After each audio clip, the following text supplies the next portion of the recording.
ሰላም የተወደዳችሁ የኢሪሳት ቴሌቪዥን ተከታታዮች፣ ለዛሬ ሰኔ 6 ቀን 2026 የያዝናቸውን አጫጭር ዜናዎች ወደ እናንተ ማድረስ እንጀምራለን። እንድትከታተሉን በአክብሮት እንጠይቃለን። አበይት ነጥቦችን በቅድሚያ ኤርትራዊው ዓለም አቀፍ የብስክሌት ተወዳዳሪ ቢኒያም ግርማኝ ወሳኝ ውድድሩን ነገ ያካሂዳል። የኤርትራ ብሔራዊ እግር ኳስ ቡድን ተጫዋቾችን በመምረጥ በአስመራ ልምምዱን ቀጥሏል። የአሰኮ ወረዳ ፖሊስ አዛዥ በቁጥጥር ስር ሲውሉ የሰላምና ጸጥታ ኃላፊው መሰወራቸው ተገለጸ። በአዲስ አበባ በተካሄደ ውይይት የሱዳን የፖለቲካ ኃይሎች በሰላም ፍኖተ ካርታ ላይ ስምምነት ላይ ደረሱ። የሶማሊያ የቀድሞ ፕሬዝዳንት ሼክ ሸሪፍ ይኖሩበት የነበረው ግቢ ለቀው ለመውጣት ተስማሙ። የአውሮፓ ህብረት የሩሲያና ዩክሬን ጦርነት መልክ ስለቀየረ ሁሉም አባል ሀገራት ሊዘጋጁ ይገባል ሲል አስጠነቀቀ። ኤርትራዊው ዓለም አቀፍ የብስክሌት ተወዳዳሪ ቢኒያም ግርማኝ ወሳኝ ውድድሩን ነገ ያካሂዳል። በዓለም አቀፍ የብስክሌት ውድድር መድረክ ላይ ታላላቅ ድሎችን ያስመዘገበው ኤርትራዊው ኦሎምፒካዊ ተወዳዳሪ ቢኒያም ግርማኝ ነገ እሁድ ሰኔ 7 ቀን 2026 ዓ.ም በቤልጂየም በሚካሄደው የአንድ ቀን የብስክሌት ውድድር ብራስለስ ሳይክሊንግ ክላሲክ ላይ ከቡድኑ ኤንኤስኤን ሳይክሊንግ ቲም ጋር ተሰልፎ ይወዳደራል። የብራስለስ ክላሲንግ በዓለም ደረጃ ተጠባቂ ከሆኑ ውድድሮች አንዱ ሲሆን የዚህ ዓመት ውድድር 206.3 ኪሎ ሜትር ርቀትን የሚሸፍን ይሆናል። ይህ ውድድር ሲካሄድ ለ106ኛ ጊዜ ነው። በ2024 ውድድር ሁለተኛ ደረጃን በመያዝ ለመሸለም የበቃው ቢኒያም ግርማኝ ባለፈው ዓመት ደግሞ ውድድሩን በ20ኛ ደረጃ ማጠናቀቁ ይታወሳል። የኤርትራ ብሔራዊ እግር ኳስ ቡድን ተጫዋቾችን በመምረጥ በአስመራ ልምምዱን ቀጥሏል። ለ2027ቱ የአፍሪካ ዋንጫ ማጣሪያ ያለፈው የኤርትራ ብሔራዊ ቡድን ተጫዋቾችን መምረጥ መጀመሩን የሀገሪቱ እግር ኳስ ፌዴሬሽን ፕሬዝዳንት አቶ ጳውሎስ ወልደ ሃይማኖት ገለጹ። የኤርትራ ብሔራዊ እግር ኳስ ቡድን ባለፈው መጋቢት ወር ከሀገር ውስጥና ከውጭ የተወጣጡ ተጫዋቾችን ይዞ በቅድሚያ ማጣሪያው ኢስቲዋኒን በምድር ውጤት 4-1 በማሸነፍ ወደ ምድብ ማጣሪያው ማለፉ ይታወሳል። ባለፈው ግንቦት ወር በወጣው ዕጣ መሰረትም በምድብ 4 ከኬንያ፣ ደቡብ አፍሪካና ጊኒ ጋር ተደልድሏል። ከሶስቱ የ2027 የአፍሪካ ዋንጫ አዘጋጅ ሀገራት አንዷ የሆነችው ኬንያ መጨረሻ ላይ ብትወጣም በቀጥታ የምታልፍ ይሆናል። በዚህ ምክንያት ከቀሩት 3 ሀገራት አንደኛ የወጣችው ሀገር ብቻ ወደ አፍሪካ ዋንጫ ታልፋለች። የኤርትራ ብሔራዊ ቡድን በሁሉም የጨዋታ ቦታዎች ላይ አዳዲስ ተጫዋቾችን በመጨመር ላይ ይገኛል። አቶ ጳውሎስ ከ17 ሀገራት የተወጣጡና ለማጣሪያ የተዘጋጁ 50 ተጫዋቾች እንዳሉም ጠቁመዋል። በሚቀጥሉት 2 ወራት ውስጥም የሚፈለጉት ተጫዋቾች እንደሚመረጡ አብራርተዋል። አብዛኞቹ ከውጭ የመጡት ተመርጠው ሀገር ውስጥ ተጫዋቾች ለምን አልተመረጡም የሚለው ጥያቄ ምክንያታዊ እንዳልሆነ የገለጹት አቶ ጳውሎስ ከተወዳዳሪ ሀገራት ጋር ለመግጠም ስትነሳ ለብሔራዊ ቡድን የሚበቁና ሊያሸንፉልህ የሚችሉ ተጫዋቾችን መምረጥ አለብህ እንጂ የውክልና ጉዳይ አይደለም ብለዋል። የቡድኑ አምበልና ሌሎች 2 ተጫዋቾች ከሀገር ውስጥ የተመረጡ ናቸው ሲሉ አክለዋል። ይሁን እንጂ አሁንም ቢሆን ከኤርትራ ውስጥ የሚመረጡ ተጫዋቾች እንዳይኮበልሉ በመስጋት ነው የማይመረጡት የሚሉ አስተያየቶች እየተሰጡ ነው። ግብፃዊው አሰልጣኝ ሐሸም ያኪን የሀገር ውስጥ ተጫዋቾችን በአካል ተገኝቶ እየተከታተለ በመሆኑ ብቁ ተጫዋቾች ካገኘ የማይመርጥበት ምንም ምክንያት እንደሌለ አቶ ጳውሎስ ገልጸዋል። ይህ ቡድን በአሁኑ ወቅት ከውጪ ከመጡት 12 ተጫዋቾች ከ3ቱ የሀገር ውስጥ ተጫዋቾች እንዲሁም ለሙከራ ከተያዙ 3 ተጫዋቾች ጋር በድምሩ 18 ተጫዋቾችን ይዞ ልምምድ መጀመሩን አስታውቀዋል። ቡድኑ የመጀመሪያ ጨዋታውን መስከረም 23 ቀን 2026 ከኬንያ ጋር የሚያደርግ ሲሆን መስከረም 27 ደግሞ ደቡብ አፍሪካን የሚያስተናግድ ይሆናል። በዚህ ዓመት ከፍተኛ ብቃት በማሳየት የግብጽ ፕሪሚየር ሊግ ሁለተኛ ከፍተኛ ጎል አግቢ መሆን የቻለው አሉይ ሱሌማን ከቡድኑ ጋር ልምምድ እያደረገ እንደሚገኝ ተገልጿል። የአሰኮ ወረዳ ፖሊስ አዛዥ በቁጥጥር ስር ሲውሉ የሰላምና ጸጥታ ኃላፊው መሰወራቸው ተገለጸ።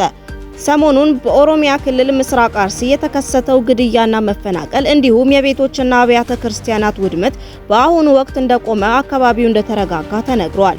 የመከላከያ ሰራዊት ወደ ስፍራው ከመግባቱን በተጨማሪ ተጠያቂነትን ለማስፈን እየተሰራ ነው ተብሏል። ከዚህ ጋር በተያያዘ የወረዳው ፖሊስ አዛዥ አቶ አባቡ አብደላ በቁጥጥር ስር መዋላቸው ተሰምቷል። የወረዳው የሰላምና ጸጥታ ኃላፊ ግን ከአካባቢው መሰወራቸው ታውቋል። በአዲስ አበባ በተካሄደው ውይይት የሱዳን የፖለቲካ ኃይሎች በሰላም ፍኖተ ካርታ ላይ ስምምነት ላይ ደረሱ። በርካታ አካላትን ያካተተው የሱዳን የፖለቲካና የሲቪል ኃይሎች ጥምረት በሱዳን ያለው ጦርነት ለማቆም ያለው የሰላም ሂደት ለመጀመር የሚያስችል የጋራ ራዕይ ላይ ስምምነት ላይ ደርሰዋል። ይህም በ2021 በሀገሪቱ የፖለቲካ ቀውስ ከተቀሰቀሰ ወዲህ በሱዳን የፖለቲካ ተዋናዮች መካከል የተደረሰው ትልቁ ስምምነት መሆኑን ተሳታፊዎቹ ገልጸዋል። ስምምነቱን ይፋ የተደረገው የተባበሩት መንግስታት ድርጅት፣ የአፍሪካ ህብረት፣ የአውሮፓ ህብረት፣ የአረብ ሊግ እና የምስራቅ አፍሪካ የልማት በይነ መንግስታት ባለስልጣን ኢጋድ ባካተተው የአምስት ጥምረት አስተባባሪነት በአዲስ አበባ ከተካሄደው የምክክር መድረክ በኋላ ነው። ፍኖተ ካርታው ካጸደቁት ወገኖች መካከል የሱሙዱ ጥምረት፣ ሱሙድ አሊያንስ፣ የዲሞክራሲያዊ ብሎክ፣ የአረብ ሶሻሊስት ባዕዝ ፓርቲ ኦሪጂናል፣ የፖፑላር ኮንግረስ ፓርቲ፣ የብሔራዊ ኡማ ፓርቲ እንዲሁም በርካታ የሲቪክ ማህበረሰብ ድርጅቶች፣ የሴቶች ቡድኖችና የወጣቶች ማህበራት ይገኙበታል። የስምምነቱ ፈራሚዎች ባለፈው ሐሙስ በጋራ ባወጡት መግለጫ በሱዳናውያን የሚመራ የሰላም መስመር ለመጀመር የፖለቲካ ሂደቱን የሚያስጀምርና አጠቃላይ ሰላማዊ መፍትሄ ለማምጣት መሰረት የሚጥል አዘጋጅ ኮሚቴ ለማቋቋም መስማማታቸውን አስታውቀዋል። ቡድኖቹ ይህን ስምምነት አውዳሚውን ግጭት ለማቆም፣ የጥላቻ ንግግርንና ዘረኝነትን ለመዋጋት፣ ውይይትን ለማስፋፋት እንዲሁም በጦርነቱ ምክንያት የከረሩ ማህበራዊ ክፍሎችን ለመጠገን የሱዳን የፖለቲካና ሲቪል ተዋናዮች መካከል እየታየ የመጣው የትብብር ፍላጎት የሚያንጸባርቅ ነው ብለዋል። በመግለጫው መሰረት የቀረበው የፖለቲካ ሂደት ሰፊ ማህበራዊ እርቅን በማምጣት ማህበራዊ ፍትህን፣ እኩልነትን፣ እኩል ዜግነትን እንዲሁም በገለልተኝነት በድህነትና ባልተመጣጠነ ልማት ዙሪያ የሚታዩ ችግሮችን መፍታት መሰረት ያደረገ አዲስ ማህበራዊ ውል በመቅረጽ መደምደም አለበት። ይሁን እንጂ ይህ ስምምነት በውይይቱ ላይ የተሳተፉትን ሁሉንም ቡድኖች ያካተተ አይደለም። በአብዱል ዋሂድ አልኑር የሚመራ የሱዳን ነጻነት ሰራዊት ኤስኤልኤ፣ ቀደም ሲል በስልጣን ላይ የነበረው ብሔራዊ ኮንግረስ ፓርቲ ኤንሲፒ እና የእስላማዊ ንቅናቄ ከቀረበው የፖለቲካ ሂደት መገለላቸውን በመቃወም የጋራ ራዕዩን ለመፈረም ፈቃደኛ ሳይሆን ቀርቷል። የሶማሊያ የቀድሞ ፕሬዝዳንት ሼክ ሸሪፍ ይኖሩበት የነበረውን ግቢ ለቀው ለመውጣት ተስማሙ። በሞቃዲሾ ከተማ የተቀሰቀሰውን ውጊያ ተከትሎ ዓለም አቀፍ ማህበረሰብ ሁኔታው እንዲረጋጋና ወገኖች ወደ ድርድር ጠረጴዛ እንዲመለሱ ያቀረቡትን ጥሪ በመቀበል ነው የቀድሞ ፕሬዝዳንት የመኖሪያ አድራሻ ለመቀየር የተስማሙት። የሶማሊያ ብሔራዊ ጦር አዛዥና የሶማሊያ ወታደራዊ ፍርድ ቤት ዋና ዳኛ ከበርካታ የሀገር ሽማግሌዎች ጋር በመሆን የቀድሞውን ፕሬዝዳንት አጅበዋል። ይሁን እንጂ የብሔራዊ ደህንነትና መረጃ አገልግሎት የታጠቁ ኃይሎች የፕሬዝዳንቱን የጥበቃ ኃይል ትጥቅ እንዲፈቱ በመጠየቅ መንገድ ላይ እንቅፋት ፈጥረው ነበር። በኋላ ግን መንገዱ ያለምንም ግጭት ሊከፈት ችሏል። የሶማሊያ ፌዴራላዊ መንግስት በሞቃዲሾ ያለው ፖለቲካዊ ውጥረት ለመቀነስና በመዲናዋ መረጋጋትን ለመመለስ የሚያደርገው ጥረት ተቃዋሚዎች ወደ የመጡበት ሰፈር እንዲመለሱ ቀደም ብሎ አሳስቦ ነበር። ዩናይትድ ስቴትስ፣ የአውሮፓ ህብረት፣ የአፍሪካ ህብረት፣ ኢጋድ እና ሌሎች ዓለም አቀፍ አጋሮች ሁኔታው እንዲረጋጋ ጥሪ እያቀረቡ ይገኛሉ።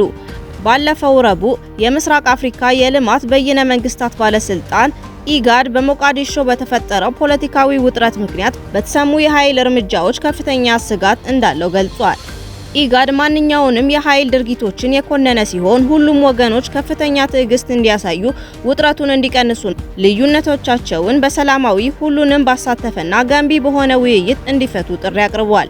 ተንታኞች እንደሚገምቱት ከሆነ መንግስትና ተቃዋሚዎች በቀጣዩ ምርጫ ማዕቀፍ ላይ መስማማት ካልቻሉ ሁኔታው ሊባባስ ይችላል። በመጨረሻም የአውሮፓ ህብረት የሩሲያና ዩክሬን ጦርነት መልክ ስለቀየረ ሁሉም አባል ሀገራት ሊዘጋጁ ይገባል ሲል አስጠነቀቀ። የሩሲያ ዩክሬን ጦርነት አሁን ላይ አቅጣጫውን በመቀየር በአውሮፓ ህብረት ምስራቃዊ ድንበር ላይ ለሚገኙ ሀገራት በሙሉ ቀጥተኛ እንዲሁም ከፍተኛ የሆነ የሉዓላዊነት ስጋት ደቅኖብናል ሲል የአውሮፓ ህብረት ኮሚሽን ገልጿል። የህብረቱ ኮሚሽን ፕሬዝዳንት ኡርሱላ ፎን ደር ሊየን የሩሲያና ለአጋር አካላት ጠንከር ያለ ማስጠንቀቂያ ሰጥተዋል። ህብረቱ ማስጠንቀቂያውን ያወጣው በሮማኒያ ስትራቴጂካዊ የጥቁር ባህር ወደብ በሆነችው ኮንስታንት ውስጥ ፍንዳታ ያዘለ የባህር ላይ የድሮን ፍንዳታ ከተከሰተ በኋላ ነው። የሮማኒያ መገናኛ ብዙሃን የደህንነት ምንጮች ጠቅሰው እንደዘገቡት ከሆነ አርብ ጠዋት በኮንስታንት ሲቪል ወደብ ውስጥ ፈንጂ የጫነች የባህር ላይ ድሮን መገኘቷን ገልጸዋል። የሀገሪቱ የባህር ጠረፍ ጠባቂዎች እንዲሁም ልዩ ኃይሎች አካባቢውን በከፊል ዘግተው ሰዎችን ካስወጡ በኋላ ድሮኑ ከፍተኛ ፍንዳታን አስከትሏል ተብሏል። በጥቃቱ የሰው ሕይወት አልጠፋም የተባለ ቢሆንም ስጋቱን የበለጠ አግዝፎታል ተብሏል። ፍንዳታው ከተከሰተ በኋላ በተደረገው አሰሳ የሮማኒያ የባህር ኃይል ተጨማሪ 3 ፍንዳታ ሊያስከትሉ የሚችሉ የባህር ላይ ድሮኖችን በጥቁር ባህር ዳርቻ ላይ ተንሳፈው ማግኘት መቻሉን አስታውቋል። አሁን ላይ ሮማኒያ አደጋ ጊዜ አስተዳደር ሄሊኮፕተሮቿንና የጦር መርከቦችን በማሰማራት በባህር ጠረፍ ላይ ሰፊ የአደጋ መከላከል ስራ እንዲጀምር አስገድዷል ተብሏል። ይህ በሮማኒያ የተከሰተው የባህር ላይ ድሮን ፍንዳታ የዩክሬን ጦርነት መልክ እየቀየረ ለመምጣቱና ወደ አጎራባች ሀገራት እየተስፋፋ ለመሆኑ ግልጽ ማረጋገጫ ተደርጎ እንደሚወሰድ የተነገረ ሲሆን ኔቶ በበኩሉ ዩክሬንን በመጠበቅ ኃላፊነት አለብን ሲል በትናንትናው ዕለት ዋና ጸሐፊው በኬቭ በነበራቸው ቆይታ ተናግረዋል። በሮማኒያ ይህ አይነት ክስተት ሲፈጠር በሳምንት ውስጥ ለሁለተኛ ጊዜ ነው ሲሉ የሀገሪቱ መገናኛ ዘዴዎች ዘግበዋል። ባለፈው ሳምንት ሩሲያ በዩክሬን ላይ የሰነዘረችው የአየር ድሮን ጥቃት አቅጣጫውን ስቶ በሮማኒያ የዳኑብ ወንዝ ወደብ ከተማ በሆነችው ገላቲ በምትባል ከተማ ውስጥ በሚገኝ የመኖሪያ ህንጻ ላይ አርፎ 2 ሰዎችን ማቁሰሉ የሚታወስ ነው። በጥቁር ባህር ላይ አዲስ ውጥረት እየፈጠረ ነው የተባለ ሲሆን በሩሲያና በዩክሬን መካከል የሚደረገውን የባህር ላይ ድሮን እና የፈንጂ ፍልሚያ ከፍተኛ ደረጃ ላይ እንዳደረሰው ተነግሯል። ዩክሬን የሩሲያ የጦር መርከቦች ለመምታት የምትጠቀምባቸው ፍንዳታ ያዘሉ የባህር ላይ ድሮኖችና ሩሲያ የምትተኩሳቸው ሚሳኤሎች አቅጣጫቸውን እየሳቱ ወደ ናቶ አባል ሀገራት ሮማኒያና ቡልጋሪያ የባህር ክልል ውስጥ እየገቡ ይገኛሉ። የሮማኒያዋ ኮንስታንት ወደብ ዩክሬን የእህል ምርቶቿን ወደ ውጭ የምትልክበት ዋነኛ የንግድ መስመር ሲሆን በጥቁር ባህር ላይ ለሚንቀሳቀሱ ወታደራዊ ድሮኖች ዋነኛ ኢላማና ተጋላጭ ቀጠና የሚያደርጋት ይሆናል። የአውሮፓ ህብረት ኮሚሽን ፕሬዝዳንት እንደገለጹት ከሆነ ህብረቱ የምስራቅ አውሮፓ አባል ሀገራቱን ደህንነት ለመጠበቅ ከኔቶ ጋር በመሆን አስፈላጊውን ወታደራዊና የክትትል እርምጃ ሁሉ ለመውሰድ ይገደዳል ብለዋል። በምርጫው ወቅት የተሞከሩ የጥፋትና የብሔር ግጭት ሴራዎች መክሸፋቸውን የሰላም ሚኒስቴር ገለጸ። የሰላም ሚኒስቴር በቅርቡ የተጠናቀቀውን ሀገራዊ ምርጫና በአርሲ ዞን የተከሰተው የጸጥታ ችግር አስመልክቶ ዛሬ መግለጫ ሰጥቷል። ሚኒስቴሩ በምርጫው ወቅት የጸረ ሰላም ኃይሎች ሁከት ለመፍጠርና ምርጫ ተቋረጠ የሚል የሐሰት ፕሮፓጋንዳ በማሰራጨት ሂደቱን ለማደናቀፍ ያደረጉት ጥረት በህዝቡ ቁርጠኝነት ሙሉ በሙሉ መክሸፉን አስታውቋል። በሌላ በኩል በአርሲ ዞን አሰኮ፣ ሽርካና እንቆሎ ዋቤ ወረዳዎች በሽብርተኛው የሸኔ ቡድን በተፈጸመው ጥቃት የመንግስት የጸጥታ አካላትና ንጹሃን ዜጎች መገደላቸውን ሚኒስቴሩ ይፋ አድርጓል። በጥቃቱም አንድ የኦርቶዶክስ ቤተክርስቲያን፣ የመንግስት ተቋማትና 65 የመኖሪያ ቤቶች መቃጠላቸውንና መዘረፋቸውን ተገልጿል። ሚኒስቴሩ በጥቃቱ የተሰማውን ጥልቅ ሐዘን ገልጾ ድርጊቱን መነሻ በማድረግ የድሮ ቪዲዮዎችንና አርቲፊሻል ኢንተለጀንስ AI በመጠቀም ህብረተሰቡን ለሃይማኖትና ብሔር ግጭት ለማነሳሳት የሚሞክሩ አካላትን በጽኑ አውግዟል። ማንኛውም ጥቃት ሀገራዊ ውጥረት እንዳይፈጥር ጉዳዩ በተከሰተበት ልክ በሰከነ መንገድ መታየት እንዳለበት አሳስቧል። በመጨረሻ ሚኒስቴሩ ከኢትዮጵያ ኦርቶዶክስ ተዋሕዶ ቤተክርስቲያን የበላይ አመራሮች ጋር በጉዳዩ ላይ በጋራ ለመስራት መወያየቱን የገለጸ ሲሆን ሁኔታው እንዳይባባስ በበሰለ መንገድ የሰሩትን የሃይማኖት አባቶችና ወጣቶችን አመስግነዋል።